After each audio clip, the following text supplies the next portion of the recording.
Hello everyone, hope you all are doing well. In this video, we'll discuss the last problem of Leetcode BiWeekly contest 90. It's a hard level problem and I also feel the same. Pretty good problem to solve, to be very honest. The problem name is next greater element 4. So the problem statement says that you are given a zero indexed array of non-negative integers nums. For each integer in nums, you must find its respective second greater integer. Okay. Now the second greater integer of nums of I is nums of j such that j is greater than I, nums of j is greater than nums of I, and there exists exactly one index k such that nums of k is greater than nums of I, and obviously k lies between I and j, right? If there is no such nums of j, the second greater integer is considered to be -1. For example, in the array 1, 2, 4, 3, the second greater integer of 1 is 4 because 2 is greater than 1 and 4 is greater than 2. Simple. And for 2, it's 3 because 4 is greater than 2 and 3 is, 4 is greater than 2 and 3 is again greater than 2. And here you can see nums of k is greater than nums of I, right? So yeah, and for 3 and 4, that will be -1 because again you do not have the sufficient number of numbers also, right? Return an integer array answer where answer of I equals this is the second largest integer of nums of I, right? So let's see what the problem is saying. I'll pick up the first example. So the first example is the nums is 2, 4, 0, 9 and 6, right? Now what will be the respective answers? So for 2, 4 is greater than 2, 0 is not greater than 2 and 9 is greater than 2. So that means for 2 the answer will be 9. Simple. What about 4? So which is the first number greater than 4, right? Just see that. So that is 9. And which is the second number that is greater than 4? That is just 6. So 6 will be answer. Similarly for 0, first number greater than 0 on the right hand side, that is 9. And what about the second number? That is 6. First number greater than 9 on the right hand side, nothing, so -1. Similarly for 6, it is -1. This is what I need to tell, right? Now let's talk about the intuition for this problem. So consider it that so we all know how to find the just greater number, right? The next greater integer, right? So we use a simple mono stack for that, right? In this case, what we can do, what we can do is instead of taking one stack, we can take two stacks. Let's call it S1. Let's call it S2. Similar to that intuition, right? Now what we do, S1 will be used to store the indices of the elements that have not found the first greater number. We need to find two things, right? The first one is find the first greater number. The second is find the second greater number, right? This is what we need to find. So S1 will store the indices of the elements that have not found the first greater number, right? Now what will be S2 used for? So S2 will be used for, it will store the indices of the element that have found their first greater element. However, they have not found their second greater element, right? Simple stuff. Now what we will do, these are the purpose of S1 and S2. Now what we will do, simple. So you start traversing your array, right? You pick each element in your array, and then what you do, you check that. Suppose my current element is let's call it X. Okay, this is your element, right? So compare it with what are the elements present in this array, in this stack basically, right? So just compare it.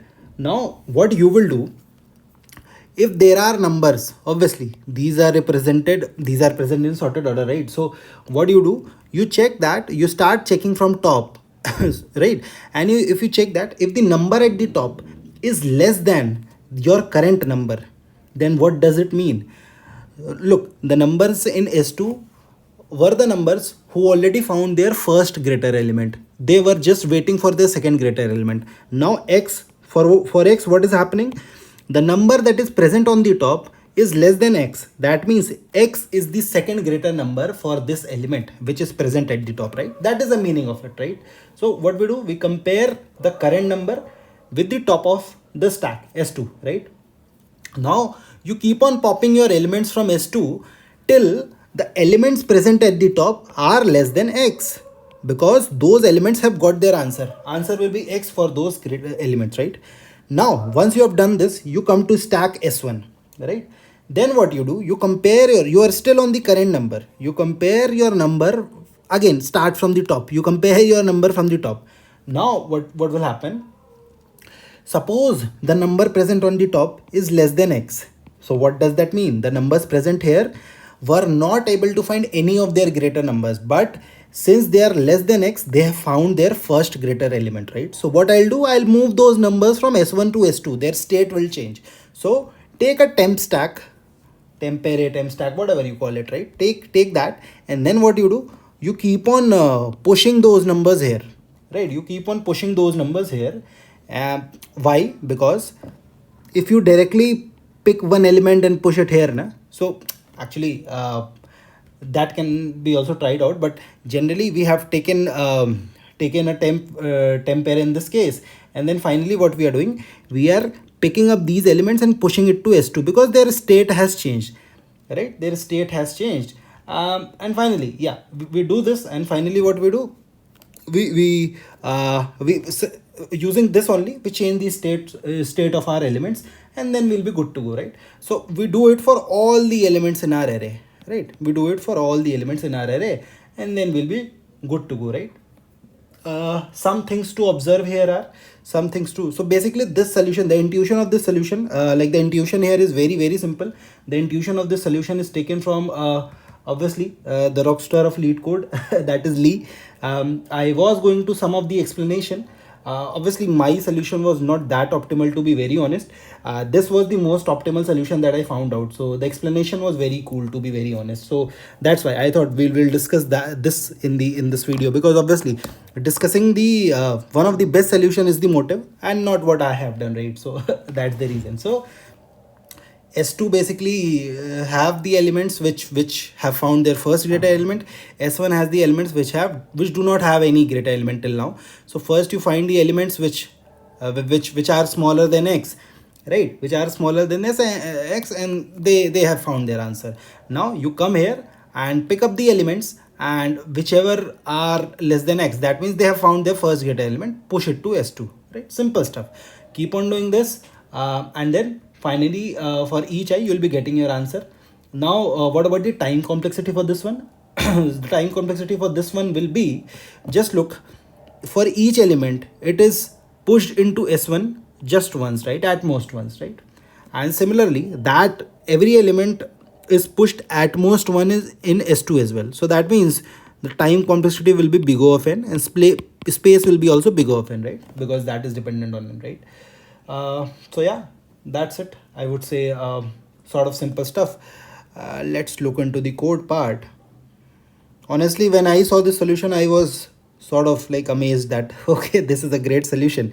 So yeah, this is what I've done.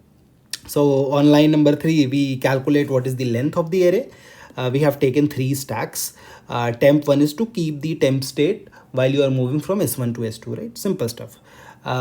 Then what we do, we initialize by our answer array, that is again res in this case, with -1, and just see on line number 11 what I am doing. Whatever I said, pick up your current element. What is your current element? That is nums of I. So while s2 is not empty, and the topmost element in your stack is less than the current element, that means that element has found its answer. So what do? You update your answer array for the current element, which is that s2 dot peak. This is the topmost element, and then you pop the element, right?